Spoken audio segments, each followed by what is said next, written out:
Hey, it's Sterling Valentine. Welcome to your blogging masterclass as part of your Internet Marketing Masterclass series. We're going to be talking about blogging tonight, which really is probably the top story to happen over the Internet in the last, 5 to 6 years. I mean, just kicked in the door, took over by storm. Blogging has now taken over so many different areas. In fact, blogging has literally transformed itself to not even be blogging anymore. Now it's actually become blogging plus, because there's so many other things that blogging can do and can help you with that a blog isn't even a blog anymore. So if I tell you I have a blog and you have a blog, we could have totally different things happening. Mine could be a regular what I did every day journal kind of thing, and yours could be an entire full-blown membership site, with drip feed content and password protected areas and all kinds of other stuff. So yes, you may be looking at what you think is an information product site or a membership site or something like that, a news site, a social site, but I promise you, many of those that you're looking at may actually be built on blog hardware in the back end. So it's really just an incredible story, and if you're not talking about blogging while you're talking about internet marketing, affiliate marketing, list building, then you're just really missing out on a key element that is growing by the minute. It's a moving target, and it's just very exciting to be able to spend this time with you to talk about it, because there are many ways that blogging and blogs can be used to get subscribers and sales, and that's, after all, how we keep score, right? That's how we keep score in this game, is signups and sales. So our masterclass objective is to learn some advanced strategies to use blogging to pull in subscribers and then build your relationships with your list. And of course, I didn't have enough room on the slide, but to at the end of the day, get more subscribers and sales, which is obviously what we all want to do here. So, I love the word blogging. A lot of people don't know what the original etymology or the original word source is, but it came from web log, W-E-B-L-O-G, and a web log was a log, like a captain's log, of the things that have happened. It was a catalog of things that happened. Keep a log, keep a journal. And a web blog actually got closer tied together, and then finally became a blog. So to be a blogger, or to be blogging, is the act of originally keeping track of things on an online diary or journal. But the software that was used to create a blog really took a turn many years ago that to this day has really opened up so many possibilities for not just bloggers, but for internet marketers of all stripes. So let's take a look at our bullets for tonight. We're obviously going to talk about installing your own blog in 5 minutes at the push of a button, and yes, it's that simple. A lot of things on the internet talk about with the push of a button, but really it's 10 buttons. They say in seconds at the push of a button, but it's 20 buttons in an hour and a half, right? Well, this is actually literally one button. You can push one button and have a blog. I'm also going to teach you where to find content to put on your blog, both externally and internally, because you have a lot of content in yourself that you don't know about. How to use other people's blogs to drive your own readership, which is really, to me, it's not even a masterclass tip. It's really just a simple, a big dumb obvious, but a lot of people don't use it, and it's very powerful. How to find and install the best plugins for your blog, and plugins are just ways that you can extend your blog's functionality. How to have others write your blog posts for you, and of course so many other things that I want to tell you that I didn't put on the list. So let's just kick it off and really talk about some basics of blogging. And that is that you install a blog as a CMS. A CMS is a content management solution. So what's content? Content is articles,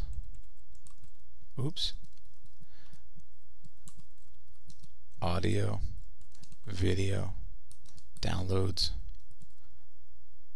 photos, etc. Right? Content online can be any number of things that we consume, consumable stuff. So we consume content as consumers when we read or view or download, and to a degree you can also say that user-generated content is a form of content. So if you are going to a discussion forum or something, you are consuming the content at that site. just like you consume food for breakfast. Well, if you spend an hour on a discussion forum, you consumed the content, and that content happens to be user generated. But blogging is the act of using a web-based content management solution, which is a software program. Let's change our slides here. It's just a software program or a script that you install on a website. So let's go back to the real basics for a second to catch up everybody, even the how do I copy and paste, where's the on button of my computer type folks. We're going to bring everybody along in this because it's vitally important we have everybody at the same level and on the same page. So anytime you use a program on your computer, let's say you use Microsoft Word or some other program, you play a game like Solitaire on your computer, you're running a program on a computer, right? Well, that program happens to live on your hard drive, right? On your computer. So if you take that computer with you, you're taking the program with you as well. But now there's something, and it's not now meaning today, but now for the past 10, 12 years, there's something that they're beginning to refer to as the cloud. And that means that the program and also the data lives somewhere else. So how does that work? Well, if you use Microsoft Word on your computer to write a letter to your aunt, the letter, that's the data, and the program, that's Microsoft Word, they both live on your computer. And so you have all three pieces, the hardware, the software, and the actual data, all living in one place. But because programs are ever evolving and changing, sometimes they have bugs and they have to fix the program, so now you have to download a new version of it and they upgrade them all the time. People started using the internet to store the program, and it sounds complicated, but if you've ever seen Hotmail, that's a program that lives on the internet. You don't download Hotmail and run Hotmail on your own computer, right? You use Hotmail up there, wherever there is. They keep Hotmail stored on their computers, and then you log into Hotmail up there and use it. Well, is there an equivalent like that for Microsoft Word? Well, there sure is. There's something called Google Docs. It's free, and if you go visit that, it's very much like a word processor. It's very much like using Microsoft Word, except you're logging in versus turning on. So you already get the basics. You probably didn't know that you understood that the program can be somewhere else, and the data in the program could be somewhere else. So therefore, your CMS, your content management system, or what we call a blog, lives on your server, and you log in and use it to make posts. And posts are nuggets of content. Now when I say nuggets, it's just a silly word that means an article or a story or a photo of what you had for breakfast and post it up there. If you've ever been on Facebook and you see people post a picture, hey, here's my kid batting at the Little League game, or here's a picture of the pancakes I just had for breakfast, delicious. That's a nugget. That's some kind of statement. It's a full thought in and of itself. So you might write a diary, journal entry, or a how-to article, or create a little video, either a screen capture like I'm doing, or else a camera video. Anything that you post up there becomes a post. So posting is both a noun and a verb. A post is something that you can post. So you would go post a post, if that makes sense, or you would go write a post, or write an article, right? Or post an article. Makes sense? So there's your blog itself, which lives there on your server. It's important to understand this stuff because once you see which way the everything runs and where it lives and how the engine operates, you can really get a sense of what you're doing, because not knowing this stuff, being in the dark, believe it or not, it does hold you back. So the best and most famous blog software is called WordPress, and it's free and it's open source. Now, open source is distinguished against proprietary. Sorry about that. Talking and spelling sometimes is difficult. Open source is non-proprietary. So that's a complicated way of saying that the person who made the program of WordPress made it for free, and also allows all of the codes and the scripts, the numbers and the digits of writing a computer program, the coding of that program, open. The source is open and free. So there's a whole free software movement out there, open source, and many people are using open source software. And yes, you can use it in commercial applications, and no, you don't have to pay for it. It's just one of those wonderful Wild West kind of things about the internet, that it's free, and it's free on purpose, so it's not stealing. So you can get a copy of the WordPress program or WordPress software, WordPress script, whatever, and it's non-proprietary. And why is this important to talk about, whether it's proprietary or open source? What's the difference? How does that affect me?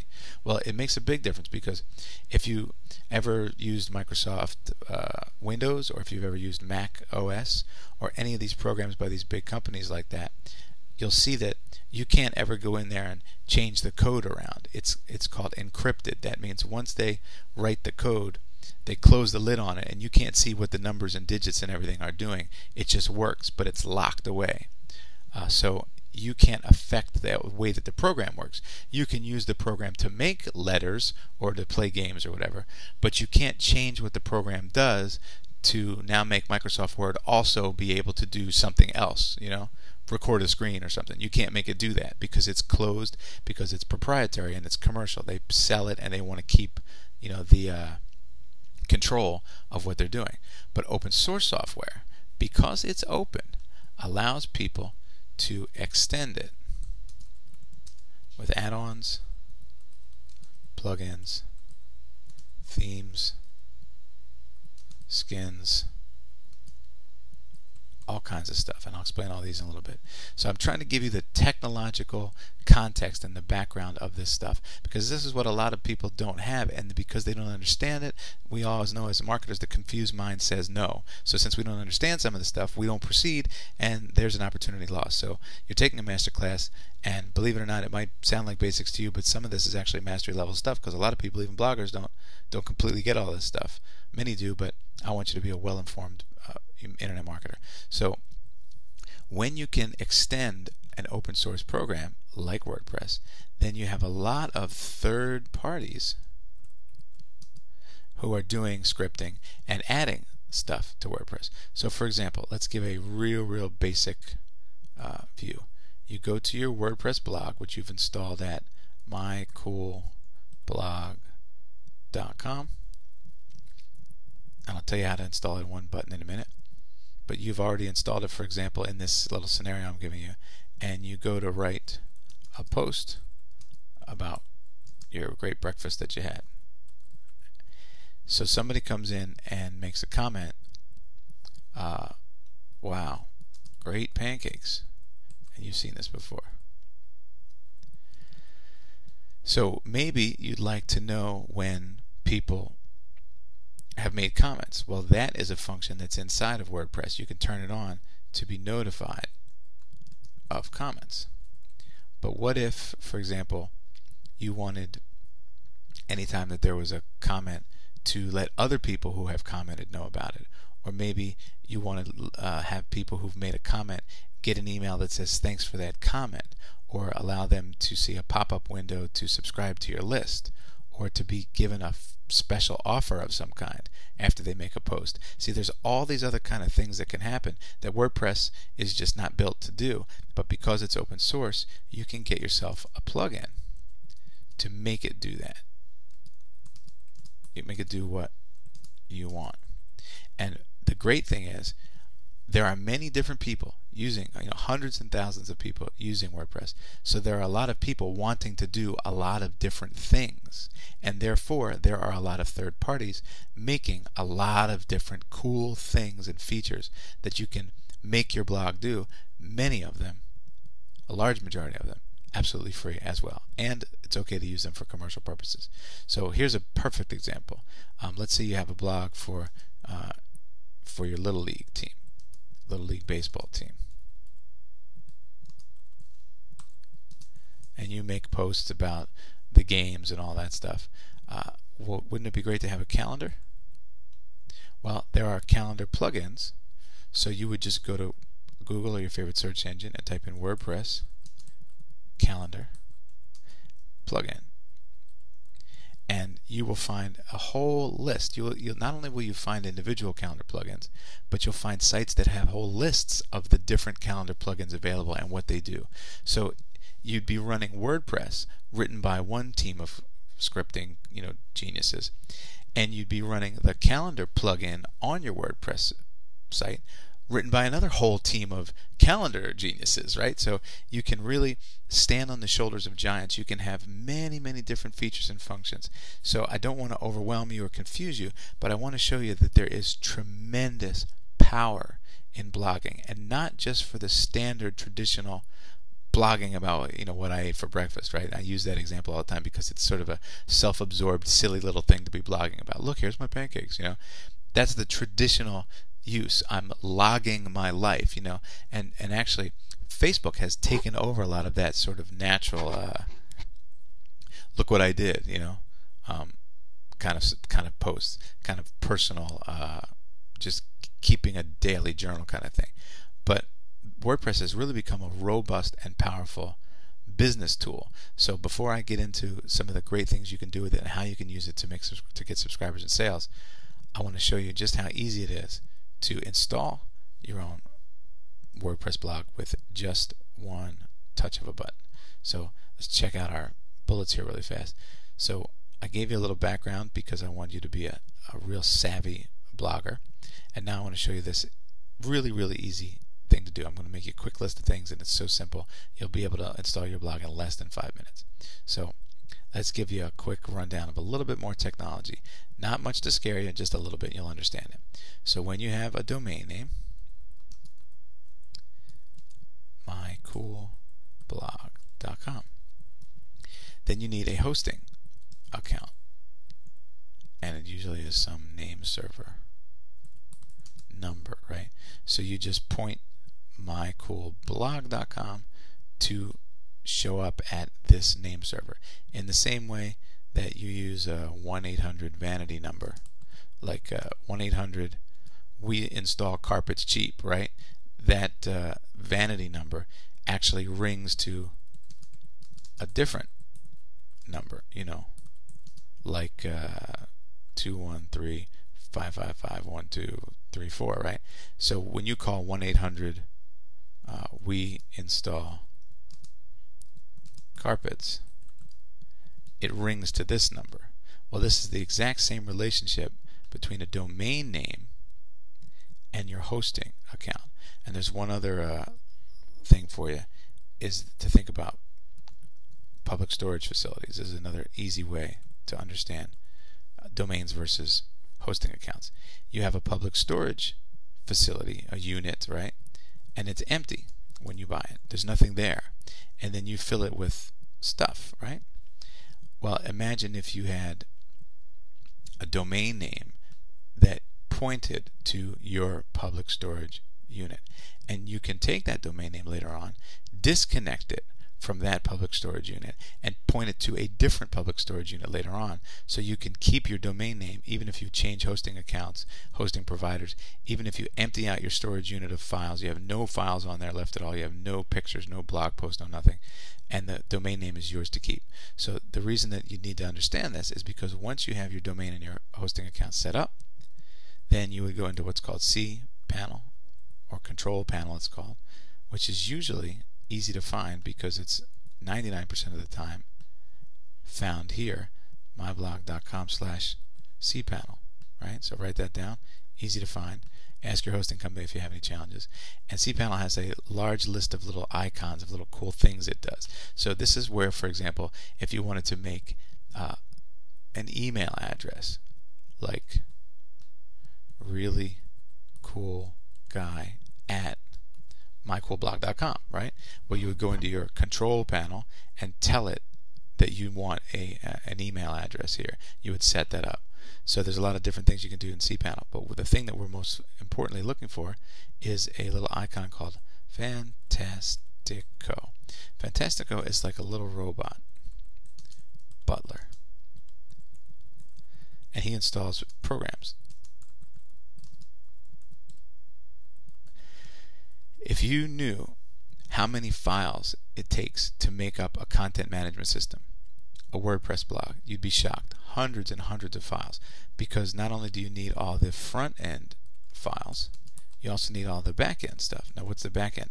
That's where you log in as an administrator and change things around. It's just like in a play, there's the stage and then there's backstage, right? Well, backstage is where you go in and make all your changes. So you can go in and make a post. Do you want to post this? Yes. Would you like to make the title bold or highlighted or something? Yes, I think I will. And then you hit publish, and then on the front end, that's where it's seen. People will see it there, and when they visit your blog, they're visiting the front end, but only you as a password protected administrator can go in the back and change something. So if you don't like the background of your pages, or you want to change the frame around to blue blog instead of a green blog, or install a theme or a skin which makes it automatically repainted as a completely different look, you do that in the back end. Well, there's, as I said, hundreds and hundreds of files. So you could download them all from WordPress.com and upload them yourself, but you don't want to do that. You use the little robot butler named Fantastico, and you just click on the link that says install WordPress, and it finds the latest version of WordPress for you, asks you where you want it, installs it for you, unpacks it, sets it all up, and by telling it a couple simple things like what you want your username and password to be as an administrator, it sets the whole thing up for you, emails you all your logins and everything, and instantly, if you go to mycoolblog.com, there is now an empty blog sitting there ready to go. Now remember, the empty blog is not the same thing as having an empty hosting account, because if you have an empty hosting account with no files on it at all, then when you go to mycoolblog.com, you'll see nothing. There won't be anything there before you put a blog in. So that's truly having an empty hosting account. But if you have an empty blog, you'll still see where it says this is a post, and usually blogs will have what's called a hello world post. Hello world means that's your first, like a test post kind of thing. And then you can click on that test post, you can make a comment, etc. So it's there and it's ready to go. The dollhouse has been built, but no furniture has been moved into it yet. So that's the metaphor you want to remember. So once you've used Fantastico to instantly install your blog, now you're ready to go and make your first post. And that's not really that difficult. If you've ever sent an email through Hotmail or Gmail or something, or if you've ever typed a letter in Microsoft Word, it's exactly the same. They all use what's called a WYSIWYG. And I know you've seen these before. What you see is what you get editor. So you can type just like I'm doing now, and then, for example, you can go to format and change it by making it underlined or something like that, right? Real easy to do. That's exactly what it does for you. It writes all the codes, makes your blog post look as pretty as you want it to be, and then you hit publish, and you've published your first post. Do another one. Now you've got 2 posts. And the great thing about blogs, the thing to me that is the fundamental distinction between blogging and regular content generation, is this: your users can interact with you. So instead of monologue, it becomes dialogue. And this dialogue is the key. And we talked about this a little bit in our membership sites masterclass. It turns content into community. And when you have a community, you can build subscribers and sales, as well as user-generated content. Now, why do I keep talking about user-generated content? Well, for example, you could have a blog post that has some hotly debated issue, or let's say you have a blog post that says, how do you build a birdhouse. Maybe your blog is birdhousesupersecrets.com, and maybe you have 100 posts. 100 commenters come in over the course of a year or something, 200 or 500, and each one of them leaves their recipe, their secret strategy for, how they build their birdhouse. Well, that page, including all the comments, is tremendous content, but 99% of it is user generated. And that means that people are coming not just to hear what you had to say, but to read the entire conversation thread. So it becomes, your valuable content is not just the thing that you're saying, it's also the thing that they're saying. So I gave you a lot of background, a lot more than most, but this is the kind of thing that requires that kind of level of understanding if you really want to maximize it. And I really want to see you guys maximize blogging as much as possible. So now you've installed your blog, you've got a domain name, you installed your blog, it's up there, mysupercoolblog.com. You made your first post. Hi everybody, this is my first post. I'm not sure I know what I'm doing, but I hope you like it. Please comment. And then somebody comes along, hey, great blog, good luck. And then another person says, yeah, I agree with the first person. And then there you go, you've got a blog going on. And that's about as simple as it gets, right? But the big question that bloggers face is, they stare at this, the big, intimidating, scary, white screen, right? What do I say? Well, this is where most people get stuck. This is why you will find an epidemic of empty blogs. Because people got the bug, and they got as far as pushing the button of Fantastico or getting somebody to install it for them or whatever, but then they got stuck. What do I say? Number one question, right? Well, I'm here to help you out with that. There's a lot of things you can say. First of all, one of the greatest things I think you can do is document your journey. Especially if your journey is about discovery. Now, you got to keep something in mind. You have to give yourself permission. This is key, and you're not going to find this taught a lot of places. I've taken blogging training, and they don't get into this level of depth of stuff. So I really want you to understand what I'm talking about. You have to be able to give yourself permission because you have something valuable to share. Now, we always underestimate our own value and overestimate everybody else's value. We always think, well, what could I possibly have to say? I'm just little old me. Nobody wants to know what I know. But you'd be surprised. You might know how to build a birdhouse, and you say, well, that's stupid. It's just a birdhouse. Who cares? Somebody else might be dying to know how to build a birdhouse or be a big fan of the birdhouses you build. You never know. So stop being such a critical person who thinks better of that you know better than the world, and just get yourself out there and put yourself out there. It doesn't matter. Be yourself. The world needs you to be yourself. And a friend of mine once told me that there are 3 great quick phrases that you can remember as an internet marketer: to tell your story, share your results, and then as a marketer, of course, sell your system. That's last. But for right now, if you don't have a system and you barely even have any results, then tell your story and document your journey. So if you give yourself permission, then you can have a great blog called I'm trying to make money online.com. It's a joke, obviously, but I'm saying, that you could actually call it that. Or, my journey to online wealth. Something like that. See? So if you're documenting your journey, then guess what?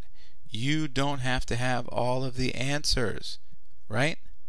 All you have to do is have ignorance, questions, and a willingness to serve. Because that's enough, especially the service part, to serve a community by telling your story and documenting your journey. So what does that look like? Well, maybe you have a question that you're seeking an answer. Here's a blog post. I want to learn how to set up a squeeze page, and I don't know how to do it. So I'm making a blog post about my journey to try to figure that out. So first today, I looked around on the internet and I found these things. Here's a screenshot of this. I tried that. I downloaded that. Here's a link to it. What do you think? I couldn't get it to work. Does anybody know how to help me with it? Then the next day, part 2 of my squeeze page discovery journey, I tried this. See, I don't care if you don't know what you're talking about, as long as you are leading me through the process of you finding out what you're talking about. And you know, a lot of people have what they call imposter syndrome. We feel somehow that we're inadequate, or you're going to be discovered somehow as a fake or a phony, and be found out or something. I hear this so much, you wouldn't believe it. And honestly, this is a terrible, terrible thing to feel like. This is why I always tell everybody the waitress metaphor. If you went to a restaurant and got a job as a waitress, your job would be to ask people what they want at the table, walk 20 feet away to the kitchen, tell the cook, he prepares it, hands you the plates, you carry them out on the tray back to the people, and the people give you money. That's it. But you didn't cook the food. You don't know how to cook the food. It doesn't matter. You don't even have to know how to spell the food. If you can go and find out what people want and then go get it for them and bring it to them, you can make a living as a waitress. And it's the same thing. The online world is one big restaurant. You have people gathered together, not at tables like they do in restaurants, but in places on the internet, the discussion forums or search engines or whatever, groups, whatever. And they're all gathered around because they have a common need. They're hungry, but they're hungry for knowledge, right? And so you can find out what they want and then go get it and bring it to the people. And just like at a restaurant, the person who ordered the steak doesn't care if you cooked the steak or the chef cooked the steak. The steak tastes good to them. They don't care. They don't care where it came from, as long as it's healthy and tastes good and it serves their needs. And they pay the cook and they pay the waitress. So think about some people who have jobs where they don't know in the beginning of the day what the answer is. How about a detective? How about a journalist? How about a doctor or a scientist? Right? Therapist. And what do they all have in common? Questions. They're looking for answers to questions. And on the internet, one of the biggest phrases is how to. So these people wake up every day. Their qualification is that they don't know what they're talking about. Who's the murderer? I don't know. I'm going to go find out. What's the story with the closure of that nuclear plant? I don't know, but we're taking you deep inside to find the answer. You go into the doctor, and what's the first thing he asks you every time? So, tell me, where does it hurt? Why are you here? Right? They don't know, and they're asking. Scientists wants to determine the answers to the questions of life. They do experiments to find out. Therapists ask you how you're feeling, what happened, all that stuff. These are questions and answers. These are professional answer seekers. So you can do the same thing by just being on a journey of discovery and finding things out. And remember to just take me with you on your journey. That's it. Right? I just want to tag along and watch. So imagine, if you want to, that every reader is your kid brother. Hey, can I watch you while you do that? Sure, I guess so. I'm just doing stupid stuff like surfing around to try to find a squeeze page. Well, that's okay. I want to watch, because you don't know who's watching, and you are a poor judge of what you think other people is valuable to other people. You're a really, really poor judge of it. I promise you. I'm still a poor judge, and I do this for a living, and still I think, yeah, but you wouldn't want to see that, would you? And everybody goes, yeah, we would. And you say, okay, I guess I'm not just in a really good position. My judgment is in question, right? I should be suspicious of my judgment. And when you feel that way, now all of a sudden you'll start documenting everything, right? You'll start taking screenshots. Oops. For some reason this keyboard wants to correct me when I don't need to be corrected. Screenshots and screen capture videos, right? You'll make detailed lists, like 7 steps to making your first blog post, right? Stuff like that. You can tell stories. Great way to start any post is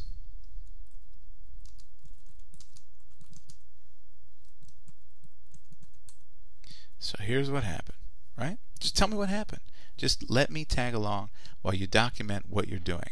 So if you're a dog trainer, well, I would really love to have an insight into your mind, right? I would really love to get a slice of what you're thinking about. So tag along, let me tag along. Maybe you say, today I had a client who every time, I tried to praise her dog for doing something good, she yelled at the dog because it was barking or sitting or something. And I really noticed that that's negative inverse, reactionary training, which can lead to bad behavior, blah, blah, blah. So I told her, here's how to not do that. And, that person was probably thinking that on their way home from training that dog. Then put it on a blog post. Every thought you have is a possible, nugget that somebody else can benefit from. So who are you to keep it from them? If this is the community that you serve, then dump it out there. Just do a brain dump. And it doesn't have to be perfect. It just has to be done. Done is good enough, right? And you don't have to get it perfect, you just have to get it going. So get started ASAP. Just make a first post. I'll give you permission for your first post. Here's your first post. This is my first post. I don't quite know what I'm doing yet, but I'm here to help. So watch me learn. Now, you can't beat that deal. Remember, folks, people aren't paying $1,000 a seat to sit at your blog. It's free. If they don't like it, click, they could change the channel. Okay? So you just be yourself, do what you're doing, and be on a journey of discovery. And I promise you, when you change your mindset about this stuff, you can have an incredible, incredible blog. So when I did my first product in 2006, JV Formula, I had a 90-day countdown. While I was making the product, I blogged every day. And I got comments from all over the world. I got people cheering me on. I got people asking me questions. They learned. People, it spun off people doing their own products. And I got cards and letters from people I didn't even know, I promise you. Because every day I showed up. Sometimes I did a video entry. Sometimes I did an audio recording, which you can do with Skype very easily. There's a plugin that escapes me at the moment, but just type in Skype recorder and it could drop a couple bucks and you can just press record and you and the other person are there. Interviews are a great way to get content quickly. I took photos from the road and posted them, etc. Screenshots, my plans, what I was doing, and I had a huge during 2006, during May of 2006, we had more traffic in 2 different 24-hour periods. Our website, JV Formula, had more traffic than the White House's website, whitehouse.gov. On 2 separate occasions for that 24-hour period, our traffic beat that. So more people were looking at what we were doing. I say we because, I always think of it as everybody who's helping out. But what we were doing, then they were looking at the White House website. So that tells you something. People are interested, right? And then in 2007, I did the Internet Marketing Road Trip, where I did 21 days straight. And I went on the road. I spoke at a seminar. I attended a couple other seminars, Florida and New York. And so as I drove up and down, stayed at the hotels, I met other marketers. I interviewed them, some in my hotel room, some of them just in the lobby, a couple on the street, one guy at the bar just hanging out, and brought my laptop with me and blogged. And during that 21-day period, I added approximately 4,500 new subscribers and generated about $12,000 from one-time offers. Now, of course, on that blog, I had a whole community on the back end that you could join. And that, of course, is the precursor to MarketerLink, which, believe it or not, I've been working on for this many years. That's our current internet marketing community for all my customers and students. But people were paying, I think it was like $197 or something, to get access to a bunch of different recordings of bonus stuff, some live webinars, and the access to the community. So I digress a little bit, but I just want to show you this is a perfect example of using a blog to get subscribers and sales. And you want to hear the funny story of how this happened? I was with my girlfriend in the supermarket, pushing the cart, 10 feet behind her for a late night shopping trip. And I said, man, I've got to, because I was living in the Northeast at the time, I said, man, I got to get down to Florida for one seminar, and then the very next weekend I have to go back down for another seminar. I got to fly right back up on Monday and go back down on Thursday. I mean, that's ridiculous. I might as well just stay for the 2 weeks. And then if I'm going to do that, I'll need a car. I might as well take my car. So I probably should drive down and make a longer trip out of it. Then the weekend after that, I have to go up to New York for a seminar. So in 3 weekends, I'm going to be doing 21 days of just, basically internet marketing. I said, man, can you imagine it's going to, the cost and the gas and the hotels and the food, it's going to cost a chunk of change to do this. I should probably charge admission. And then I didn't say anything for a second, and all of a sudden my girlfriend, who at the time knew me pretty well, turned around and looked at me. She said, oh no. And I looked at her and I said, oh yeah, I'm going to do that. And we both started laughing. And that's what I did. I just made a blog and said, I'm doing this, come along. And the blog posts were free, but the community back end was an extra fee, and 4,500 subscribers in 21 days, many of whom are still subscribers. And I don't know my complete value per customer of those people, but some of them are still with me and bought products and services, and that's how it works, because I gave myself permission to say, I'm on a journey of discovery, come along, because look at yourself, look at your own life. You like it when people show you stuff, right? And we love to be a fly on the wall. So look at it from your perspective. If you would attend such a thing and watch, then maybe other people would too. So those are a couple great examples. And I've toyed with blogging a little bit on and off since then. I'm more of an event-based blogger. I try to stay within my community now and just talk to them mostly. But you don't have to be on a big countdown public stunt or something. You can just keep a blog, and many of my students have very big blog followings now, and they have a lot of people commenting, 15, 20, 25, 30 people commenting at a time, and I'm proud of that. So you can do it too. So there's a couple great examples. So let's move back to our bullets. How do you use other people's blogs to drive your own readership? Well, now we're looking at the other half of the equation, and it's real easy. You ready?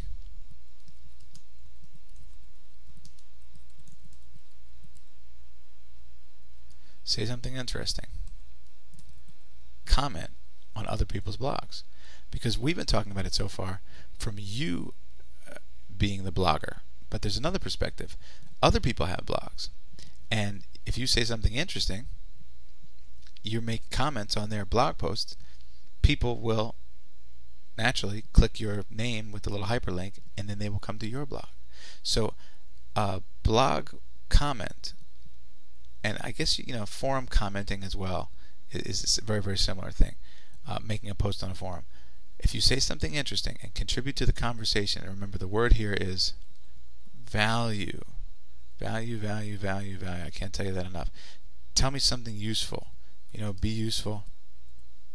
Say something interesting, helpful, insightful. Don't just go on people's blogs and say, yeah, I totally agree, because it doesn't help the conversation much. I mean, yeah, you can support the blogger. Of course, I suggest to do that, but that's not going to draw people into you. And you don't want to be blatant, of course. You don't want to go on there and say, interrupt a conversation already in progress and say, hey, I just made a blog post on fishing. Come see me. Because that's, if you were at a cocktail party and somebody broke into the conversation and tried to sell you life insurance, you'd feel yucky, right? So, same way. Don't ick people. Don't give the ick factor, the yuck factor. Participate, and then dovetail in by saying, I also made a great post, Joe, and I really like how you illuminated the difference between X and Y. People don't do that enough. In fact, recently in a blog post I did over at my blog, I was talking about blah blah, and somebody even commented about blah blah, so I hope to see you there, and keep up the good work. Perfect example of a blog post that can pull traffic, but isn't necessarily stealing it and being greedy. So as long as you contribute, you can get a natural sort of spillover of traffic.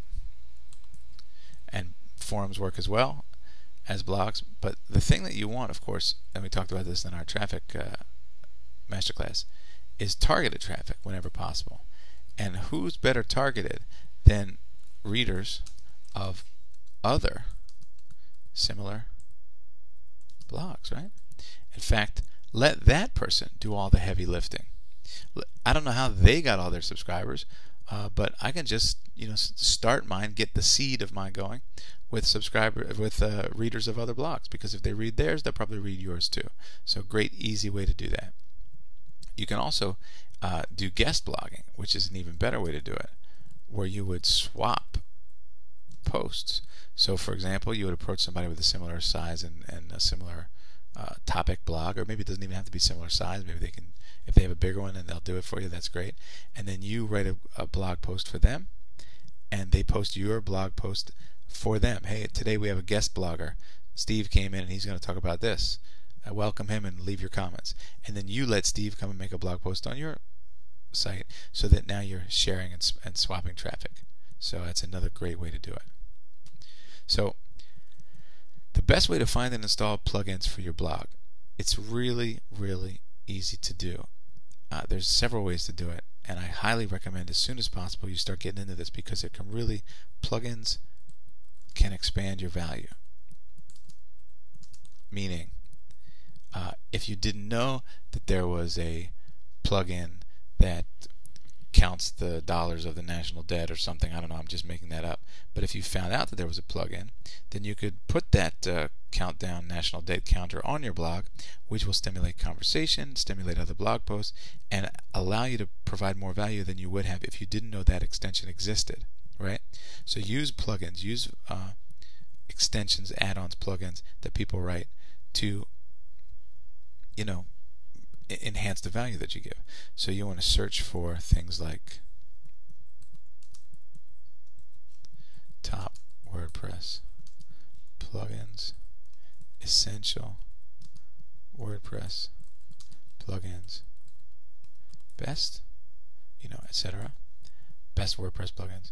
A couple other things you can do is visit other blogs and look for cool features. So for example, a very famous feature a lot of people have is an image slider. When you get to the top of the blog post, the top of the very first page of the home page of the blog, you'll see a big box with a photo, and then the photo will sort of fade into a different photo. And if you click any one of those photos, it will take you to a different post. So there's maybe 3 photos at the top. Picture of a guy standing next to a car. My story of how I bought my car, and if you click that, it goes to that blog post. But the next one is a picture of pancakes, and that's a story about his breakfast. And if you wait for that picture to come, click that, it goes to that blog post. So now you can see, you can tease people. Well, that's not a standard feature in WordPress. So you would look for a slider plugin, right? That's what it's called. Or sometimes you would also look for a photo gallery plugin, etc. So whenever you see cool stuff, visit other blogs, and whenever you see cool stuff, look for the feature and then go to a search engine and try to figure out what that is. That's a great way to do it, because I want you to use what you like. If you like it, that means people like you will also like it. And don't be afraid to try to install them yourself. They're very easy. You can actually go to the plugins section of your admin panel, not your cPanel, but your blog admin area, and then there's a place to search for plugins. So for example, if you wanted a calendar, you could go into your own WordPress backend, go to the plugins section, type calendar into the search box, and you will see search results in your own back end of WordPress without ever leaving your own site, not at Google, but on your own site. And if you click one of those and you like it, the little star ratings next to it, it will auto install into your blog for you. When I say push button, this is actually push button, and then it's there. now you've got a calendar on your blog. You just figure out how to use it and press post, and now it's up there. It displays, and you move it where you want it. Another great thing you can do with your blog is make it look more professional with themes and skins. These are like dressing up your blog with clothes, putting a tux on your blog instead of a t-shirt and shorts. You put a tuxedo on it or a fancy dress. So themes and skins automatically can make it look a lot more professional. They can change the layout. They can give you other options, and you can even have a theme-related theme, such as a golf themed theme or skin. Themes and skins are sort of the word is used in the same way.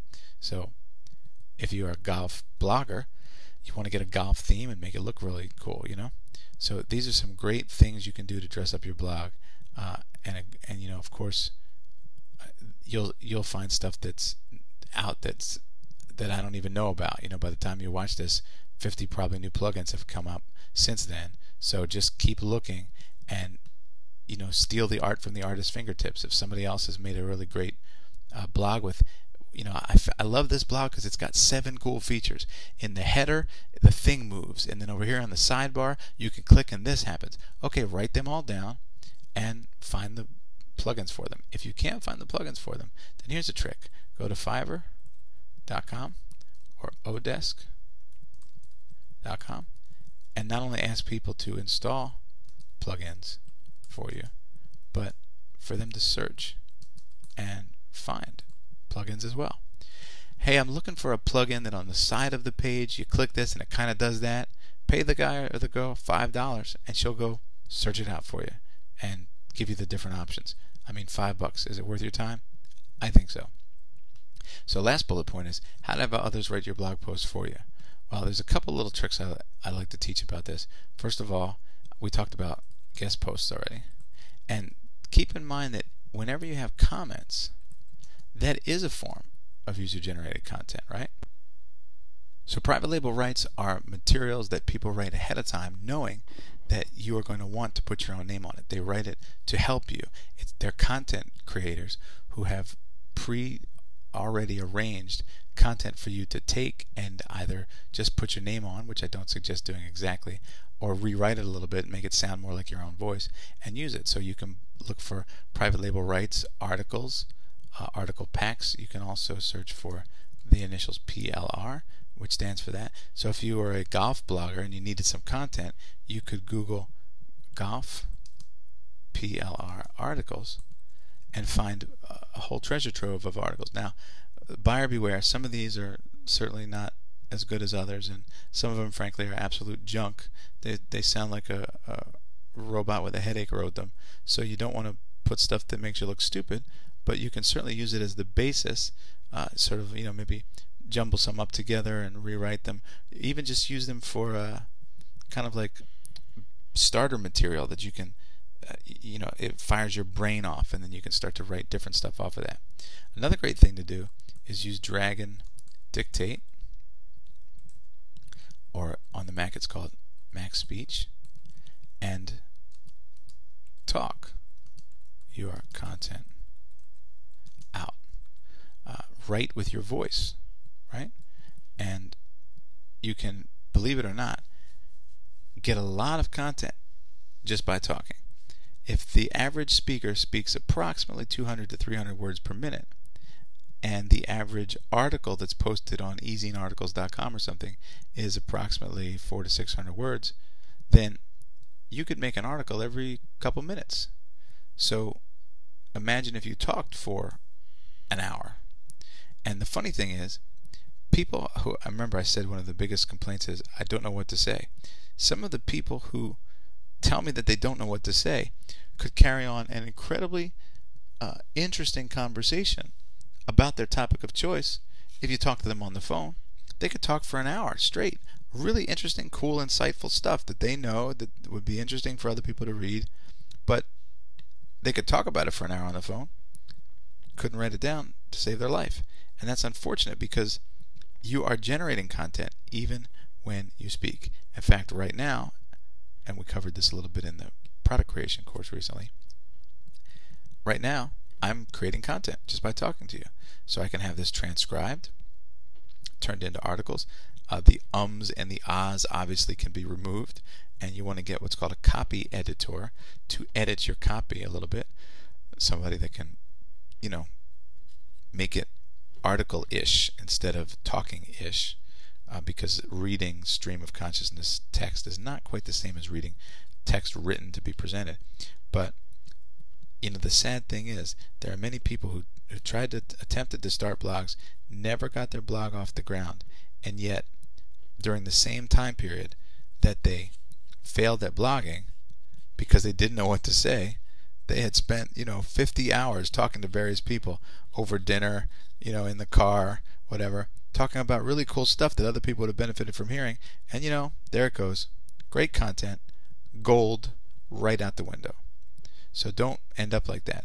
Use Dragon Dictate, use MaxSpeech, or even just use, those are two programs that will actually transcribe what you say in real time. Sometimes it gets it a little wrong and it recorrects the words and makes it look a little silly. Again, you can have a copy editor fix that for you.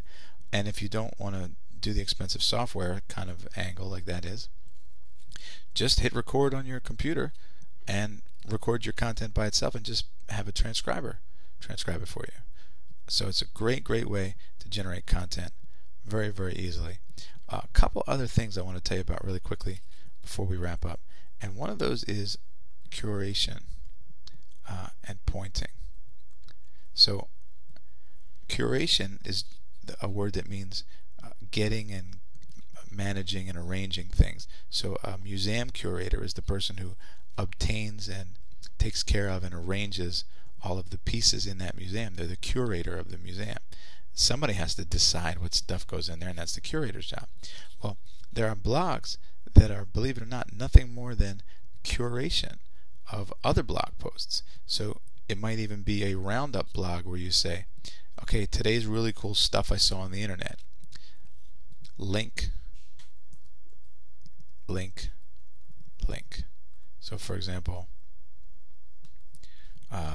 cool story. Read this. Cool article. Here. And cool video. And there's the link. So that's today's post. You are curating other stuff and pointing to it. And if you know the story of how Yahoo started, Yahoo was not originally a search engine. It was a directory of links. And a link directory is just an aggregation. Aggregate means to get together and collect. A collection of links. So if you remember the old Yahoo screen, it had like an outline. It said autos and this and that. Similar to like when you go to eBay and it has all those little classifications, and it would just had a link directory. I think Yahoo probably still does, but that's how it originally started out. Became $1 billion company by just pointing to other stuff. In fact, when you first visited Yahoo in the very beginning, there really wasn't any there, if you know what I mean. The only thing it was signs pointing to other places. So it was a place, but the place itself, Yahoo, was a place that was made up of a collection of signs to point to other places. So it was a place that didn't really exist because it just pointed to other places. It was a portal or a directory. So there's power in that you don't even necessarily have to write the great American novel and be the world's most eloquent speaker or writer. You can just, if you're not good at that stuff, just point to a bunch of stuff. Hey, here's a cool article I found on this. What did you think? And keep it light and simple, but just put yourself out there. The most important technique of all, the single greatest blogging tip I can give you, I've saved till last. And here it is. And you're going to want to write this down because it's pretty complicated. That's it. Get started. Because the most perfect blog that exists in your mind will never be as good as the okay but getting better blog that you create today. So if today's the day you're going to start blogging, get out there and do it. Send me the link. Let me know how it works for you. I'd love to see your blog. Maybe I'll even come and comment on it. I comment on my students' blogs every once in a while, so I would love to do that. It would be an honor and a pleasure to know that this was in some way a small part of your continuing success story. So keep in touch. You know how to get me, sterlingvalentine.com, and let me know how it works out for you. All right. Enjoy your blogging.